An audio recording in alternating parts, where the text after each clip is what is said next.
Hi everyone, and welcome to our 9th episode of our webinar series, Kashmiri Beyond Conflict. This series has been running throughout this month, every Thursday and Saturday at 5 p.m. British Summer Time, and we essentially just delve into the complexities of Kashmiri identity with our esteemed guests. Today we will be in conversation with Mr. Muhammad Faysal.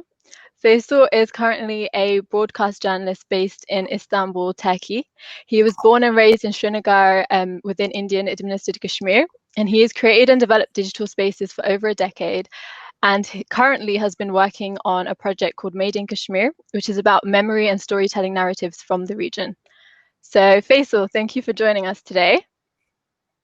It's my pleasure. First question that I would like to pose to you, and it's a deliberately open question that we've been asking all of our guests, is to you personally, what does it mean to be Kashmiri? I think to be Kashmiri is to be enraged all the time. Once you realize the injustices that you and your ancestors and your generations before them and the generations after you are going through or are being met with.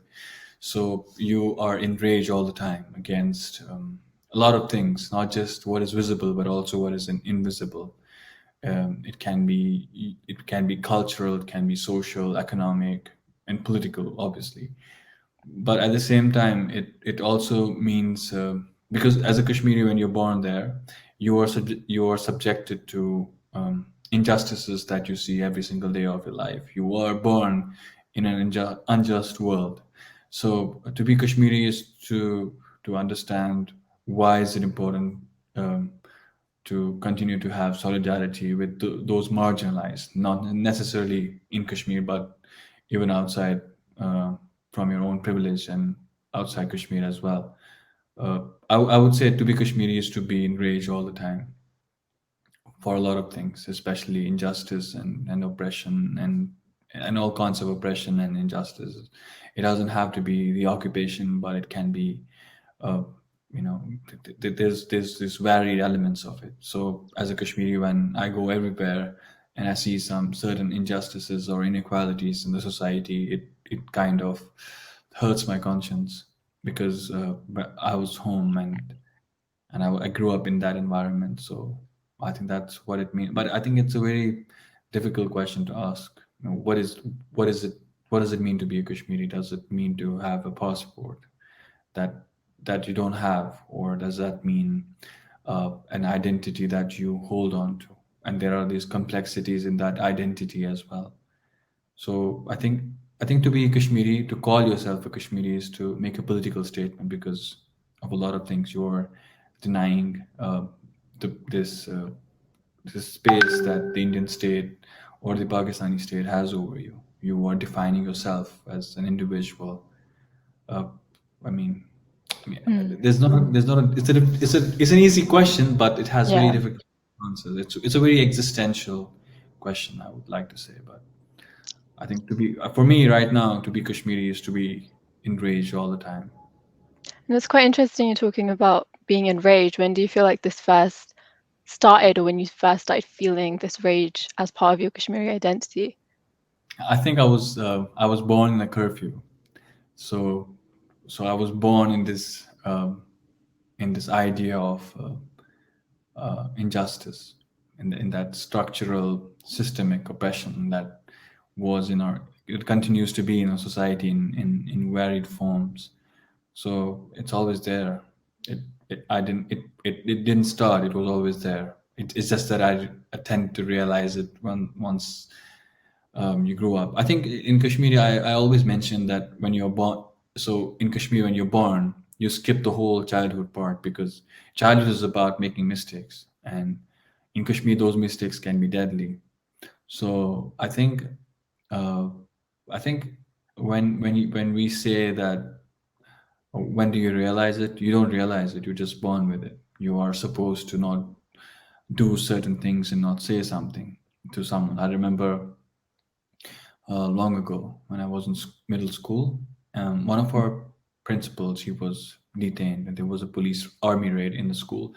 So I pointed a finger towards this Indian Army personnel, and one of my seniors came up to me and he said, Listen, Faisal, you never point fingers at the soldier.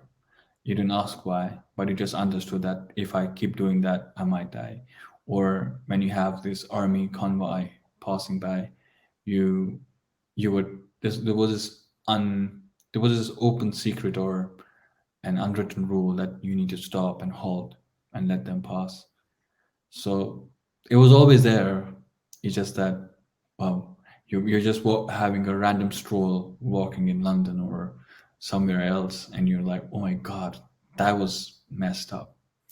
So you continue to face that trauma, Mm. that it's always there. It's just that it tends to hit you once you continue to grow older. You always had to have this big brother over you who was staring at you, looking at you, listening to you. So you always had that consciousness that I'm being watched, followed, and my life is at risk, even though it's so nominal for a lot of people. And how do you feel like sort of the creation of borders within Kashmir made a sort of difference to how you relate to other Kashmiris, but also sort of being in Turkey as well, and maybe even um, interacting with the diaspora as well? Um, I think I think because of social, because I was that generation that uh, was the first generation or the second generation, but maybe the first generation of Kashmiris who went on digital media and started connecting with people around the world. And I think one of my most important and connections and friendships that I made were with people from the other side of Kashmir. And because I was always fascinated by how the people were and how they looked, were they like aliens or something? Because you keep hearing these stories as you grow up. Like, they say, oh, they have the best salt in the world. They have the mountains are so nice. The But people on are like so, the other side of Kashmir, the yeah. I mean, you Pakistani always, control. yeah. It's the same for the other. Wow. It's the same for the other side Yeah. of Kashmir, because you live in this imagined world, because that time you didn't have resources to like drone pictures and you didn't know how they look like and how they behaved. Do they speak the same language? Do they have the same stories? So Mm. when I went when I went on the social media, I made connections and friendships with people from that side of the border. I don't call it the border, that side of the line, and it was very fascinating because you could relate to so many things and you could relate to none of those things at the same time. I remember one of my friends; she's a poet, and she went back to her home in Bimbar in Azad Kashmir, and she sent me a picture of this mountain, and she said that is where I come from.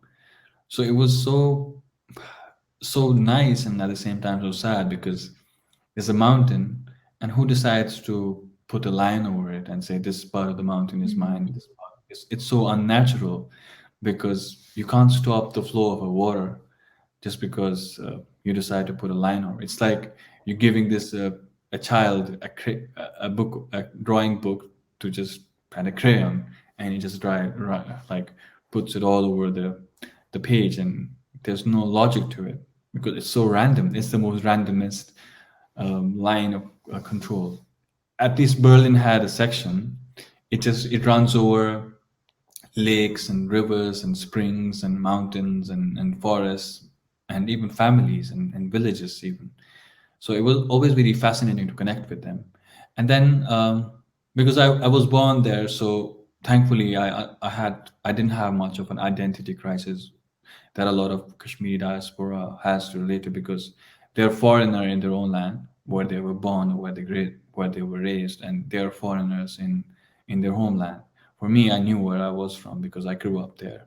But as like I have been away from home for the last 10 years, and I understand exile and I understand diaspora much better than I did 10 years ago, and I understand its challenges. But I think at the same time, it's like two parallel lines. They'll always join somewhere. You kind of relate to a lot of things, and I think one of the biggest values that I mentioned earlier was that to be Kashmiri is to be enraged all the time. So that there's one part that's shared between all the Kashmiris of all their backgrounds and languages and sexual orientations Mm. is rage against oppression and injustice. So I think that we can relate to that, and then there's other things like we are crazy about food and and make stupid dark humor and these jokes and everything. Okay, great. And what aspects of sorry, my brother Zane, can you go please? Are we having a BBC moment right now? My brother's come in the room. Well, he Um, doesn't mean borders. yeah, he's not supposed to come in. I'm so sorry about this.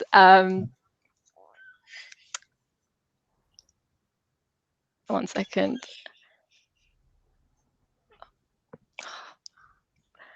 Zane, go upstairs. He can say hi, or he can speak. He's bawling his eyes out right now, so he's just in a straw. And we can see him. It's okay. Okay, sorry, I think he's better now. Yeah, anyways, I think that's quite interesting the way you're saying that there are all these differences, but at the same time you felt like there were more similarities. And what aspects of Kashmiri culture do you feel like you most identify with because of that? Like, you mean with the diaspora or generally? In general, Kashmiri culture. Hi, Zen. He's he's on my lap, but he's better now, yeah. Sorry Okay. about that. I think I think everything. I mean, I love every aspect of minus the toxicity that comes with it, which is a different debate. But I love everything about a culture. I'm so invested in it. I just sometimes I read stuff and sometimes I just walk randomly and I have this random thought and I'm like, oh my god, we have this back home and it's so beautiful. Um, I don't know, maybe food. That's the top one. Like Kashmiris are notorious for being these gluttons and eating a lot. Yeah, meat, obviously. I mean, we're crazy. What Um, dish in particular do you like the most? I think any Kashmiri who's from my side, they are crazy about this Wazwan thing. I'm pretty sure it's everyone knows it. Uh, I like tabak mas there. It's like this ribs. It's the best thing ever. Like if I can fight a war over that, it's literally war on because you have four people sitting on one plate, and you have two ribs. So if the other guy uh, takes like because it's ribs, so it's like 10 of them. So it's like if the guy doesn't do it properly, cuts it in half and half, you kind of force the but like you want more than the other person. So it's like a mini war that breaks out on that plate that we have.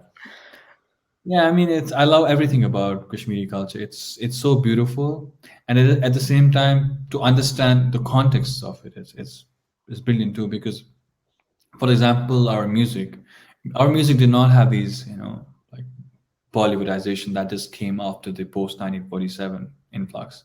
So the music was very different. It was more stringed. We have our own Sufyan, which is like our Sufi music, and it's quite different from Qawwali that is in South Asia.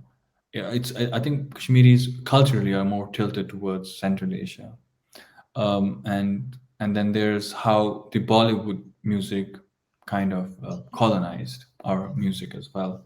So to understand that, and then when you hear this new Kashmiri music coming out with more Western elements to it. You kind of relate to that, but I kind of find it more problematic when it's more Bollywoodized because it takes away all that essence from it. Because it's more about the sound when Kashmiri music is about that feeling, that emphasis on each note and everything. I think everything. Mm. I'm just obsessed basically. I mean that was the reason I wanted to start this Made in Kashmir where I could I mean people know about it. I just wanted to push a different conversation and like, hey, have you thought about this way, something like that. So that's the whole point. And that's I quite think both. interesting, you talking about sort of India colonizing Kashmiri music. Could you elaborate on that maybe? So for example, we For example, in 1890s or 1870s, Barn Burther came into being in Kashmir. It was like street theater. So this Okay. theater is one of a kind. It involves the entire village, not just the actors. The whole village is a stage for them. Mm. So one of the reasons that it came about was this tremendous harsh oppression against Kashmiri Muslims during the Dogra times. Mm. So what happens is that they use satire. So they have whip, and they have these people who are either sycophants of the ruler, and then you have then you see these injustices that are being meted out, and so it's very satirish. So the state allowed it because it was kind of involving the entire being, and it was also kind of this entertainment play. So now, so these actors, they come from this uh, district of Badgam, which is this cultural hub of everything Kashmiri. Like most of the poets, street artists, everything comes from there. So Mm. these Bhadpatra artists, folk theater artists, they were from there. And then in 1947, when India comes to Kashmir, these artists are told to do sketches about malaria and polio and everything, but not to do this. I mean, it's believed to be. I mean, I'm not sure if it's absolutely true, but that's what the popular narrative is. Popular belief is that they were told to do malaria and AIDS and other things, which is Sort of good, steer away from politics. Was that the but, whole idea? but the eraser of their political Hmm. aspects was erased. Also, they were not dependent on money. It was basically a barter base. So they used to go to a tailor, he used to stitch their clothes. They used to go to households who used to give them rice. Goes to a baker, the baker used to give them bread and everything. So it was very bartered, and everyone was involved in it. So after when it was capitalized, and when its political identity was erased, the theater started dying, and there's just one or two, I think one group or two, or two families in Kashmir who do that anymore. So this is just one aspect. And there's this music, because Kashmiri music is very different. As I said, it's more Central Asian in its essence. So when Bollywood comes, it changes its beats, its rhythms, its compositions, even its lyrics. So when you hear this old folk songs Hmm. with mishmashed beats of these tabla and all that crazy, and these uh,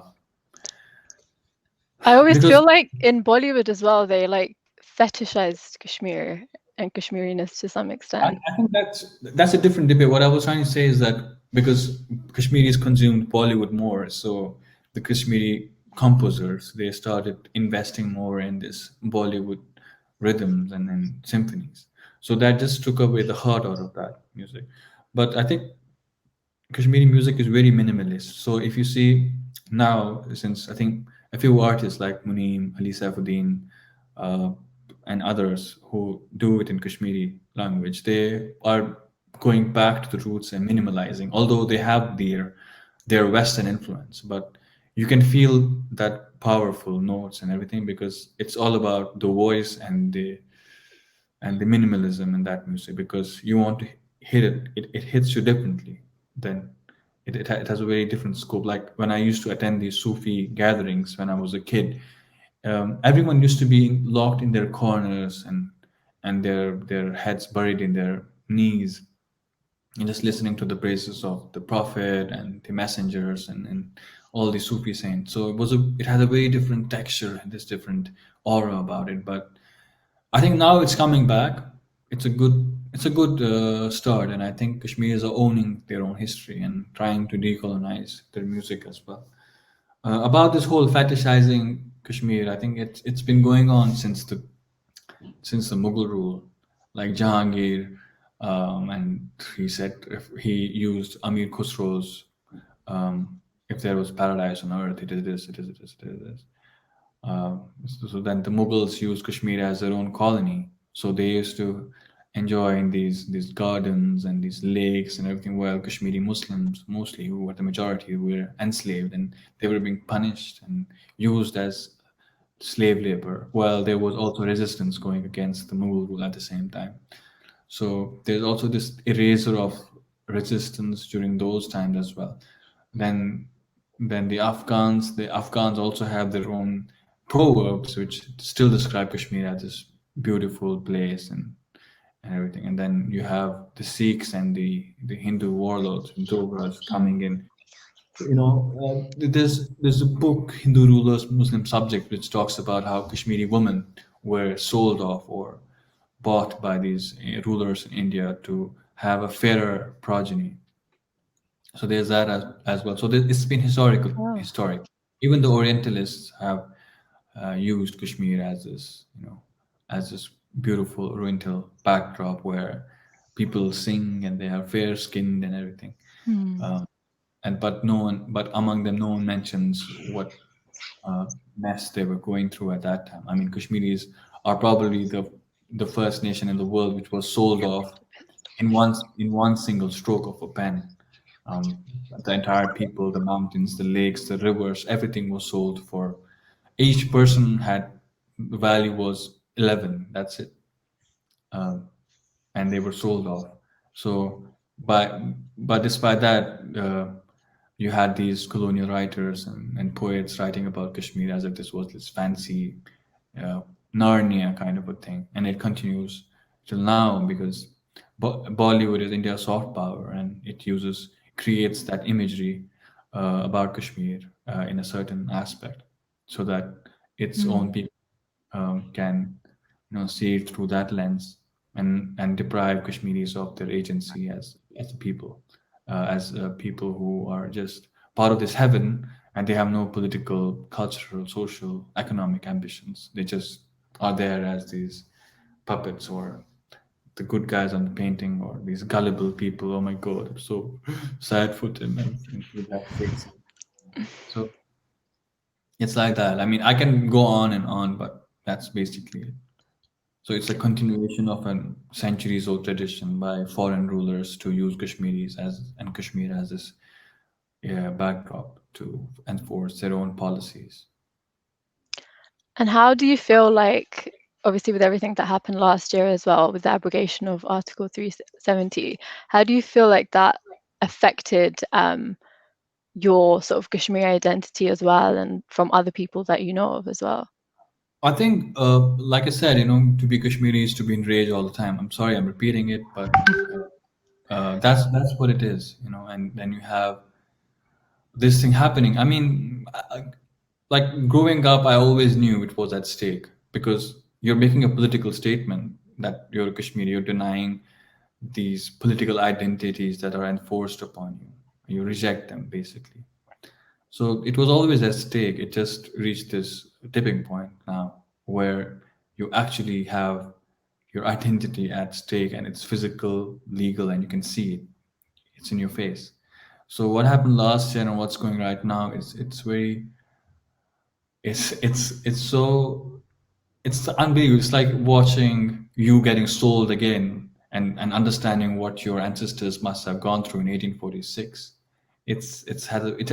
I don't know what they felt like, but I'm pretty sure they felt as bad as we are feeling right now. It's like no one gives a damn about the Kashmiri people. It's like the carpet has been swept off our feet, and no one cares if we have fallen or what our voices are because what has changed since 47 and now is this colonial empire is becoming this colonial company now because there's no agency for Kashmiris now. Even colonial powers used had their own men in their colonies to dictate their policies and everything, but even they are gone. So it's like company stuff. Like it's this corporatization of this occupation and this colonization through these things. And I think it's become. I think Kashmiris now are in this genocidal anxiety that they are feeling because every day you read the news and you're like, oh my god, it's like doom. Every day you read doom. In Kashmiri we have a saying, it's repeated often. Whenever a tragedy strikes a Kashmiri, we always say this is the apocalypse, but we have survived so many apocalypses we lost count now. This is another one. I think whatever happens, we we as a people will still be there as long as we, you know, stay who we are and speak our truth and continue to doing what we do. Obviously, the resistance to it will have different shapes, but it will be there. It's obvious. I mean, it's a given. It's the law of nature. And how do you feel like it affected you personally? Because you weren't obviously in Kashmir when it happened, but you obviously have family there and you know people there, so you're kind of detached from it at the same time, but you know that it's happening. Um, it's a very difficult question to answer. It, I think I can speak for everyone. It basically, uh, I think we will live with this anxiety for the rest of our lives, waking up and knowing that you cannot speak to anyone back home, and everything that you had and believed in, the idea of home that you had is gone. So you will always have, we will always have that anxiety when, as a people, it's a very depressing feeling, and I don't know what to say. It's very Hmm. hard to talk about, Okay. but I believe in the fact that um, um, that there's this famous poem about do not go gentle into the night, rage against the dying of the light. So it will always happen, though the night is still here. There will always be rage, and that rage will keep sparking because this is injustice and this is basic humanity. Either you submit to it or you don't. I don't think Kashmiris are submitters. They submit to only a higher power, and it's written thousands of years ago. Even Kalhan, who's this Brahmin Hindu, wrote in this epic poem Raj Tarangini, which is the story of the kings. He says that Kashmiris as a people are very spiritual, and as a result, no foreign power can conquer them because they have the fear of only the afterlife. And Hmm. it continues till day. And we have had these generations of these episodes and where our existences have been at stake. You know, Kashmiri Buddhists have been wiped out, and there have been exoduses of Kashmiri Muslims and Hindus throughout these generations. And now we have this, and it's like our ancestors are like telling us, "We've been this, we've done this before, so we got your back." Yeah, thanks for that. And also, I guess sort of talk to us more about your project, what you're working on now, like Made in Kashmir, what inspired that, and where you want to go with that too. Basically, it was my startup when I came back from university in 2015. I wanted to help these, not help, I wanted to understand and support our art because I come from a carpenter family who do this handicraft stuff. So it was always in my mind since I was growing up. So I was basically that, like boosting their capacities and building their image and everything. It was doing well. I mean, it was still in its nascent phases, but when you have 2016 and the internet is gone, so is your startup. I mean, who has a startup without internet in the world? And I came back here. So basically, this whatever this I'm doing is basically based on what I had in that startup. I don't actually know what shape it's taking because it's still I'm still discovering what I have to do with it. Sometimes I start a history project and I end it in March because I think it's pointless, and not pointless. I just think I don't have enough patience because I want to do this and this that, and it's all very random. It's like that's my head. Like I want to talk about this. I want to talk about stories. I want to talk about war. I want to talk about music, and I will talk about songs, and it's like everything. It's like very random. It's like me. It's all over the place, but it is there. Some. I hope. My only thing is that I hope that it adds value to people who go through it or read it or understand it or don't like it, which is also fine. But my only hope and purpose is to add value to our conversations as a culture as a whole, because it's more important than ever to know where we are going and who we are and what has happened to us before. Great. Thank you. Thank you so much for joining us, and thank you so much for giving your incredible insight on a lot of these issues and sort of your take on Kashmiriness and Kashmiri identity as well. Are there any sort of last words or comments that you wanted to make? Um, I don't have last words, and I just hope that anyone who's listening, especially if you're from Kashmir, that we cannot give up. That's it. No, just do whatever you can because it's personal now. Great.